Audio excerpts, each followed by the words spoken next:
ఇదే జేపీ గారు 2002లో సిపిఆర్ అనే ఒక సంస్థతో ఎఫ్డిఆర్ అనే సంస్థ రెండు కలిపి ఒక ఢిల్లీలో మరి ఒక రౌండ్ టేబుల్ మీటింగ్ ఎందుకు పెట్టాల్సి వచ్చింది? మరి ఈ జేపీ గారే నేను దాన్ని ఆపేటువంటి ప్రయత్నం ఆ రోజున చేయాల్సింది ఎందుకు వచ్చింది? 84వ రాజ్యాంగ సవరణ ప్రధానంగా వచ్చింది శివరామకృష్ణ గారు నేను పూనుకోవటం వల్ల. దానిలో అక్కడ ఆనాటి ప్రభుత్వం ప్రతిపక్ష నాయకులతో నాకున్న సంబంధాల వల్ల ప్రధాన పాత్ర నేను లోక్సత్తా తరపున నిర్వహించాను. ఆనాడు ఏమిటంటే వాజ్పేయి ప్రభుత్వం కలగోరగంప, ఎన్నో పార్టీలతో సంకీర్ణ ప్రభుత్వం ఏర్పడింది. కాబట్టి ఎవరు గట్టిగా తుమ్మినా కూడా ప్రభుత్వం పోవచ్చు.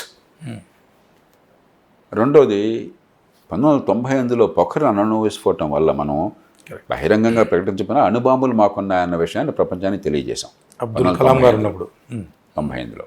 దానివల్ల ప్రపంచం అంతా మన మీద ఆంక్షలు విధించింది. అమెరికా కానీ మరి పాశ్చాత్య దేశాలు కానీ మనకి ఆర్థిక సాయం అందకుండా, అంతకుమించి సాంకేతిక సాయం అందకుండా మనకు ఆంక్షలు విధించాలి. చాలా సంక్షోభంలో ఉన్నాం. ఆ కారణంగా నేను శివరామకృష్ణ గారు కూర్చుని జాతీయ స్థాయిలో సదస్సులు చాలా పెట్టాం. దానిలో మరి ఆనాటి న్యాయశాఖ మంత్రి అరుణ్ జైట్లీ గారు, ఎల్కే అద్వానీ గారితో చాలా డీటెయిల్ కూర్చున్నాము.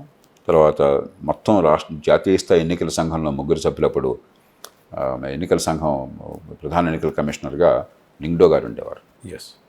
లింగ్డో గారు, కృష్ణమూర్తి గారు అనుకుంటాను, బహుశా మూడో ఆయన కూడా తర్వాత చీఫ్ ఎలక్షన్ కమిషనర్ అయినారు. ఆయన 3 దానిలో పాల్గొన్నారు. తర్వాత అన్ని రాష్ట్రాల నుంచి రాష్ట్ర ఎన్నికల సంఘాలను పిలిచాం.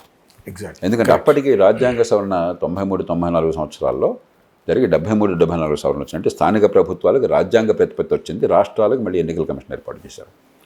మేము గట్టిగా 3 అంశాలు ఆనాడు ప్రతిపాదన చేశాం.